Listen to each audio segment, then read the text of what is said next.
భార్య వేయించుకోవాల్సిన అక్షంతలు నువ్వు వేయించుకుంటావా? తల్లి లేని పిల్లవు కదా అని గారాబం చేస్తుంటే రోజు రోజుకి నీ ఆగడాలు మితిమీరిపోతున్నాయి. పద. అయ్యో ప్రసాద్,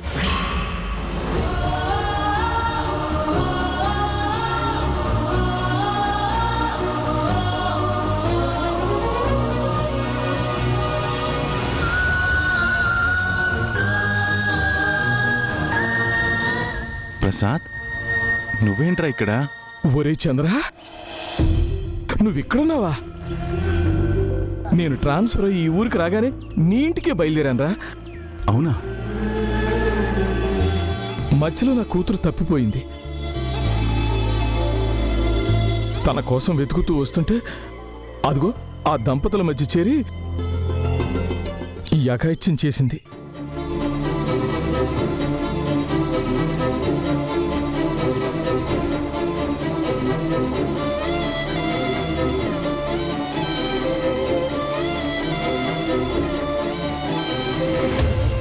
తను నా కొడుకన్నయ్య, చిన్నుడు యష్.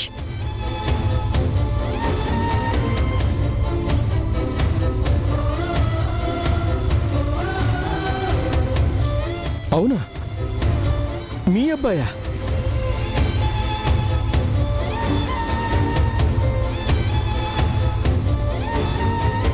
క్షమించు బాబు, నా కూతురికి తెలియక లేక అందరూ కలిసి కావాలని ప్లాన్ చేశారా?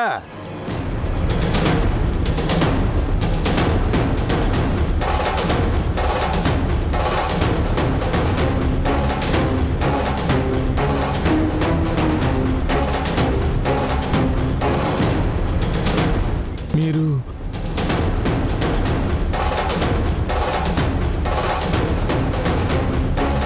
అంబికమ్మా, నేను స్వయంగా ఆవిడ భర్త గారినే.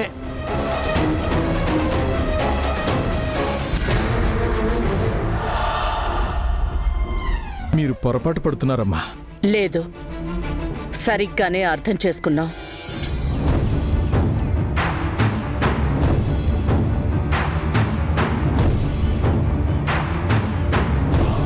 సరే, కళ్యాణం కానివ్వండి, తర్వాత చెప్తాను మీ అందరి సంగతి.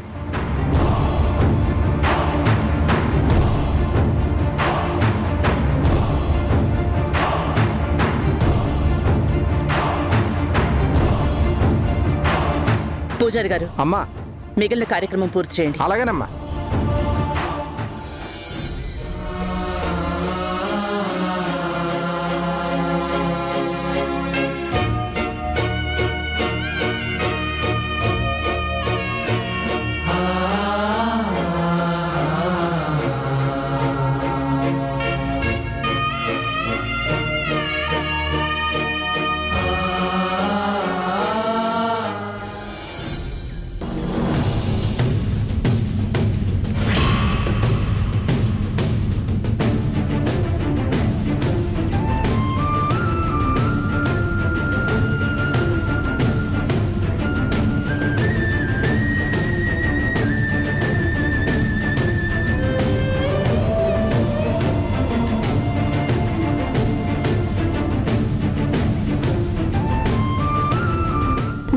తలదించుకుంటా?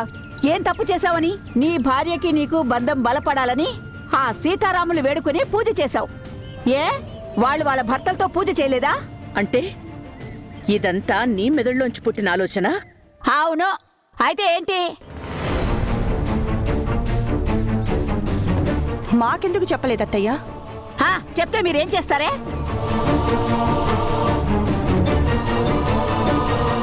ఈవిడ గారేమో యష్ మీద ద్వేషంతో ఉంది, నువ్వేమో సింధు మీద కోపంతో ఉన్నావు. ఇక నా కొడుకంటావా? వాడు ఎవరికీ చెప్పుకోలేని స్థితిలో ఉన్నాడు. అందుకే నేనే నిర్ణయం తీసుకున్నాను.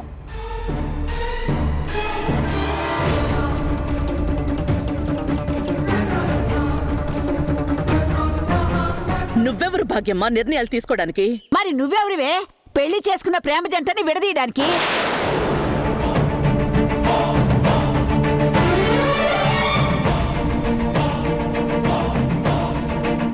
ఓ పెద్ద గొప్పని పెద్దరికం పేరుతో పిల్లల ఉసురు పోసుకుంటున్నావు.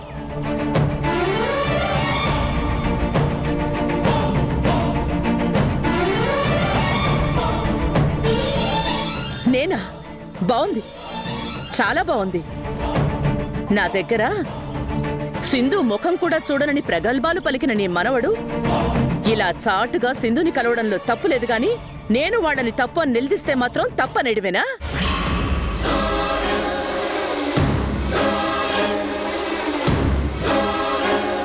వాణ్ణి రెచ్చగొట్టి నీకు కావలసినట్టుగా వాడి నోటే ఆ మాట నిరూపించినా నీ తెలివి చాలా గొప్పదంబిక. ఇదంతా సింధుని జీవచవంలా పడున్న నీ కోడికిచ్చి దాని బ్రతుకున్న శవంలా మార్చడానికే కదా. మీ తప్పుని కప్పిపుచ్చుకోవడానికి నింద నా మీద వేస్తున్నావా భాగ్యమా? నువ్వు, నీ కొడుకు, నీ కోడలు, మనవడు కలిసి సింధుని ఇక్కడి దాకా తీసుకొచ్చారు. ఎవ్వరూ చూడకుండా కట్టిన తాళికి ఇలా నలుగురిలో అక్షింతలు వేయించి చట్టబద్ధం చేయిస్తే రేపు ఈ నలుగురు మీ తరపున మాట్లాడతారని మీ నీచమైన ఆలోచన.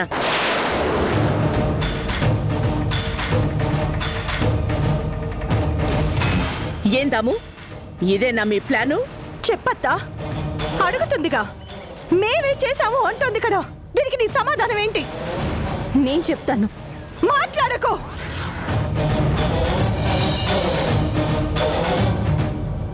నువ్వు మాట్లాడకో, నేను మాట్లాడతాను.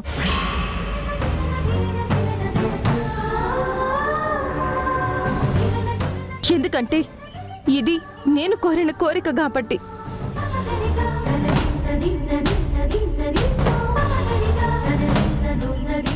భాగ్యంని ఫోర్స్ చేసి తను యష్ని బలవంతంగా ఒప్పించేలా చేసింది నేను.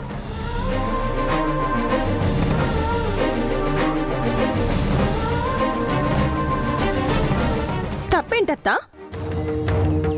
నా మొగుడితో నా బంధం బలపడాలని నేను కోరుకోవడంలో న్యాయం లేదంటావా? చెప్పత్తా. ఇలాంటి నయవంచకుల గురించి నువ్వు ఆలోచించడంలో న్యాయం లేదు అంటున్నాను. అంబిక,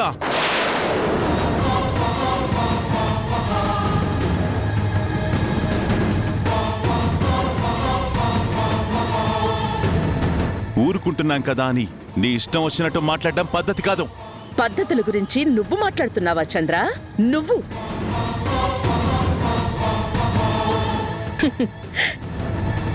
నీ కొడుకునే కంట్రోల్లో పెట్టుకోలేని నువ్వు పద్ధతుల గురించి మాట్లాడుతున్నావంటే చాలా హాస్యాస్పదంగా ఉంది.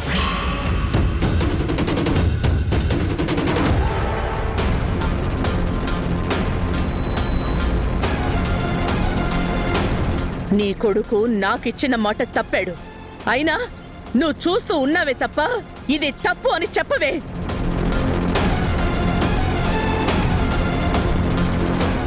ఇచ్చిన మాట మీద నిలబడాలి అనేదే పక్కన పెట్టి ఇలా వెనకేసుకు రావడంలోనే తెలుస్తోంది మీ బుద్ధేంటో. అంబిక గారు,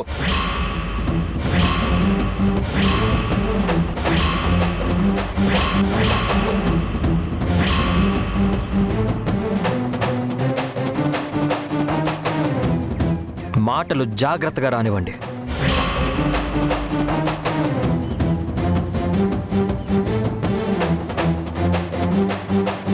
ఏమన్నారు? మీరెవరు అని మా బామ్మనే అడుగుతున్నారా? ఆవిడ మా ఇంటి పెద్ద దిక్కు. నా కష్టం, సింధు బాధ చూడలేక ఆవిడ ఈ పూజ చేయించాలనుకోవడంలో ఏ తప్పు లేదు.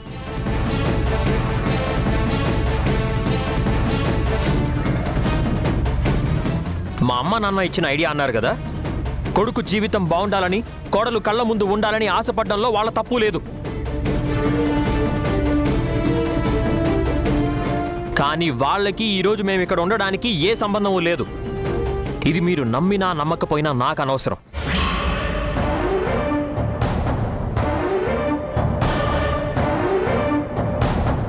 అయినా మీరు ప్రతిసారి అవకాశం దొరికితే చాలు మా అమ్మ నాన్న మీద నోరేసుకొని పడిపోతున్నారు. మా నాన్న ఒక్క మాట నువ్వెవరి ముందు ప్రూవ్ చేసుకోవాల్సిన అవసరం లేదురా, నా కోడల్ని నా ఇంటికి తీసుకురా అని చెప్తే చాలు.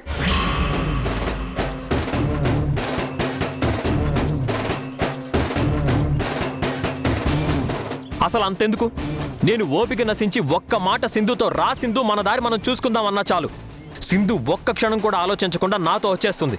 ఈ విషయం మీకు కూడా తెలుసు.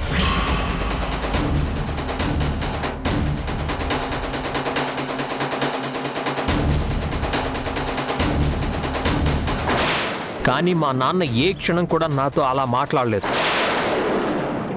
అసలు ఆయన నాతో మాట్లాడడమే లేదు.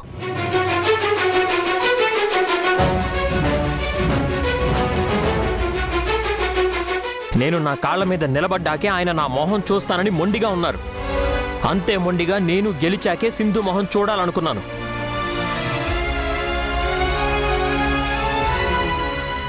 ఆహా, మరి దీన్నిటంటారు?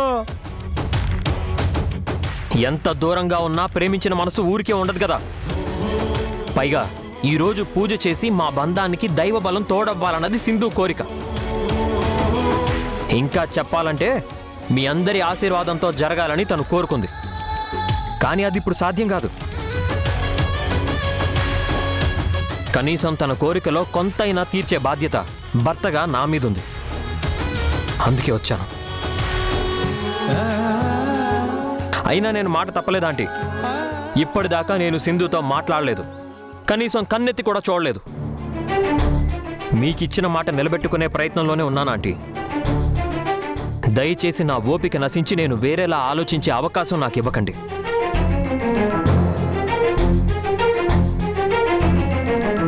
సింధు కళ రెండు కుటుంబాలు కలిసి ఉండటం. నేను తనని మీ నుండి దూరం చేస్తే ఎన్ని రోజులు సింధు పడ్డ కష్టానికి విలువ ఉండదు.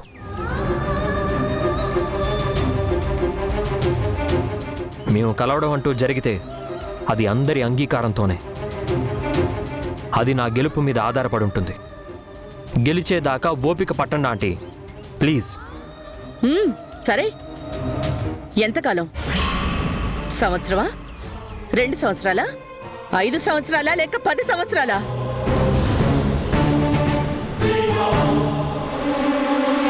నీ ఐడియా నాకు అర్థమైంది. అసమర్థుడు అయిన నువ్వు డబ్బులు ఎలాగూ సంపాదించలేవు. ఆ మాట ఈ మాట చెప్పి 5 సంవత్సరాలు గడిపేస్తావు. ఆ తర్వాత వయసు దాటాక దీన్ని మళ్ళీ ఎవరు పెళ్లి చేసుకోరు కాబట్టి తర్వాత మేమే నీ దగ్గరకొచ్చి నీ కాళ్ళు పట్టుకుని నువ్వే దిక్కు అంటాం. అదేగా నీ ప్లాను? ప్లాన్స్ నాకు తెలియవు అంబిక గారు.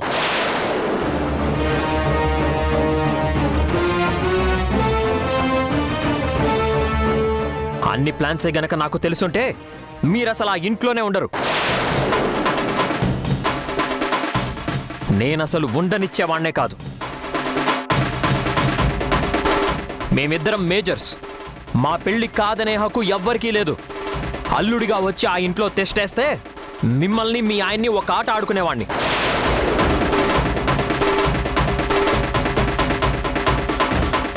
కానీ నేను విలువలు తెలిసిన చంద్రశేఖర్ గారికి పుట్టా.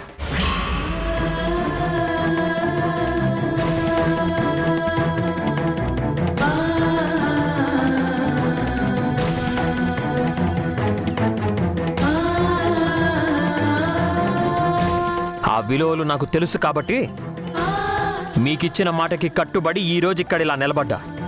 శభాష్! నేను సింధుతో ఛాలెంజ్ చేశాను. 3 నెలల్లో నువ్వు అసమర్థుడివి అని నిరూపించకపోతే నేనింట్లోంచి వెళ్ళిపోతానని చెప్పాను. ఇప్పుడు అదే 3 నెలలు నీకు గడువిస్తున్నాను. ఈ 3 నెలల్లో నువ్వు 30 లక్షలు సంపాదించి చూపించు. నువ్వు కరెక్ట్ అని, నీ కుటుంబం గొప్పదని, నేనే తప్పు అని క్షమాపణ అడిగి మరి మీ అందరినీ వదిలి వెళ్ళిపోతాను. ఏమంటావ్?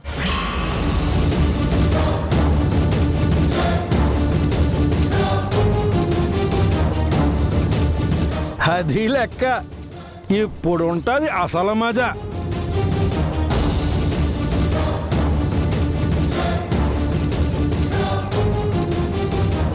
వద్దు యష్, ఆలోచించు.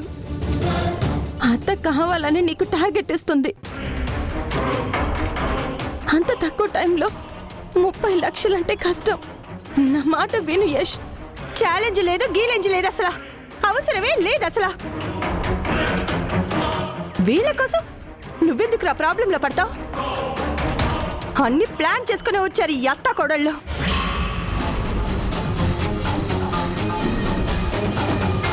దాము,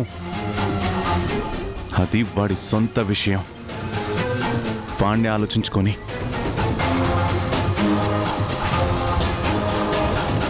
అంబికమ్మా, ఇది న్యాయం కాదమ్మా.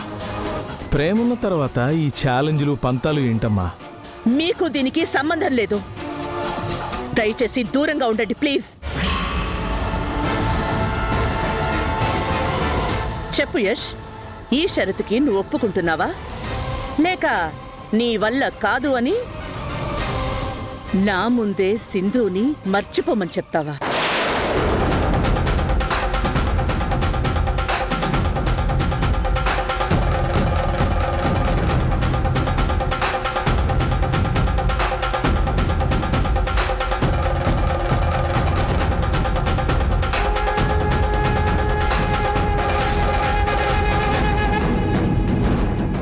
నాకోకే.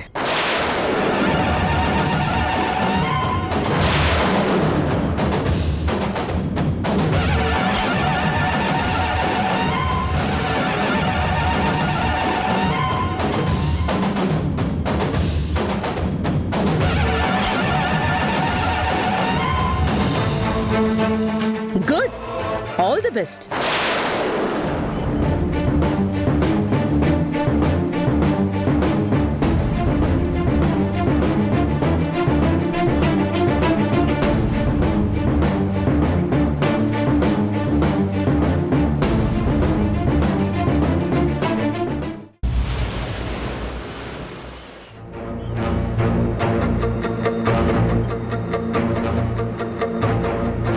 సింధు,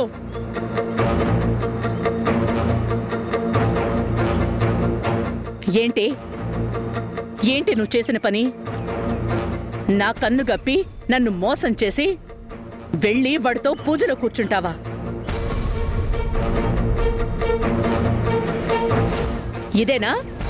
ఇదేనా నాకిచ్చిన మాట? వాళ్ళు నీ మనసు మార్చడం, నువ్వు వాళ్ల మాటలు నమ్మి వాళ్ల దగ్గరికి వెళ్ళడం, ఫూల్ అవ్వడం జరగకుండా ఉండాలనే కదా నేను మొదటి నుంచి మొండిగా మొత్తుకుంటూ వస్తున్నాను.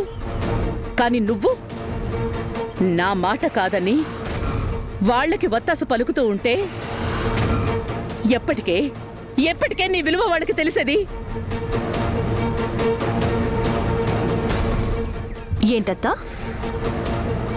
విలువ తెలియడం గురించి నువ్వు మాట్లాడుతున్నావా?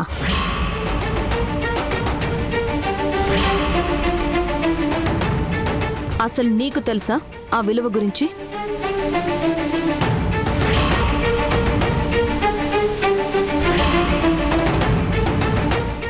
చెప్పత్తా, భార్యాభర్తల మధ్య ఉన్న బంధం విలువేంటో నీకు తెలుసా?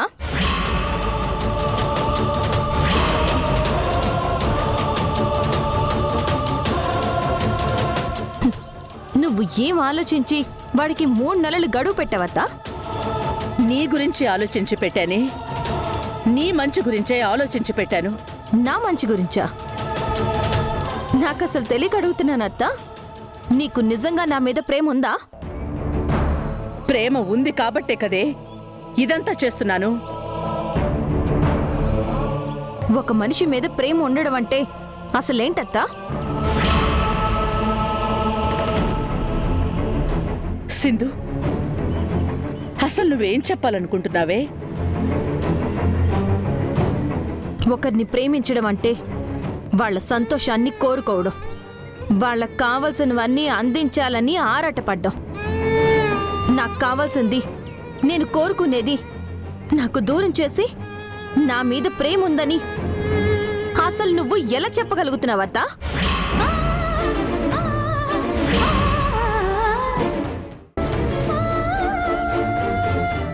యష్ లేకుండా నేను బ్రతకలేనని తెలిసి కూడా ఎందుకు నన్ను వాడికి దగ్గర కానివ్వట్లేదు?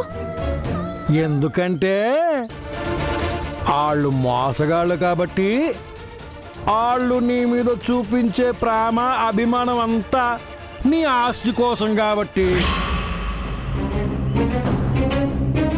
అని మీరనుకుంటే అది నిజమైపోతుందా మావయ్య? ఇక్కడ నిజానిజాలు తెలియంది ఎవరికో.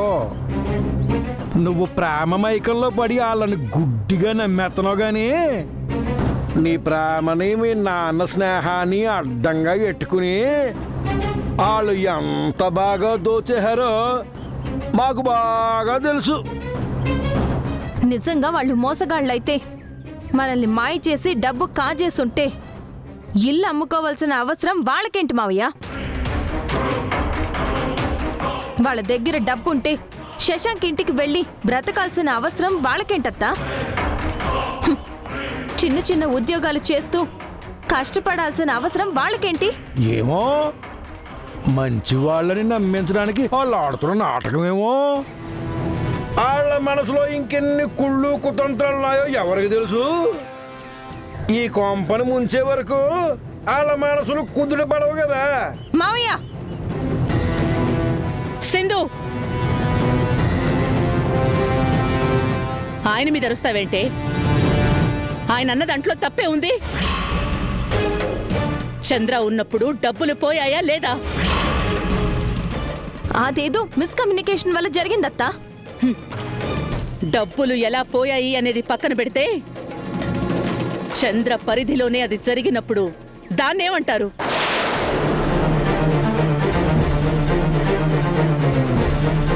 పోనీ నేను చెప్పనా? అసమర్థత అంటారు. అనుకోకుండా జరిగిన దానికి వాళ్ళని బాధ్యుల్ని చేసి అసమర్థులు అనడం కరెక్ట్ కాదత్తా. నువ్వు ఏమైనా అను, నా ఆలోచన 100% కరెక్ట్.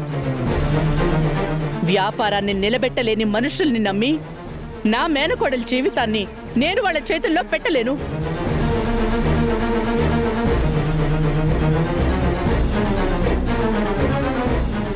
నన్ను అడిగితే బావ సింధుని వదిలేయడమే కరెక్ట్. ఏంటే కూర్చావు? అమ్మా, ముందు క్షమాపణ చెప్పు. లారీ కింద తలైనా పెడతాను గాని దీనికి నేను క్షమాపణ చెప్పడమా? నువ్వు ఇంకా మాతో ఉండడం మంచిది కాదు. ఊరెళ్ళిపో.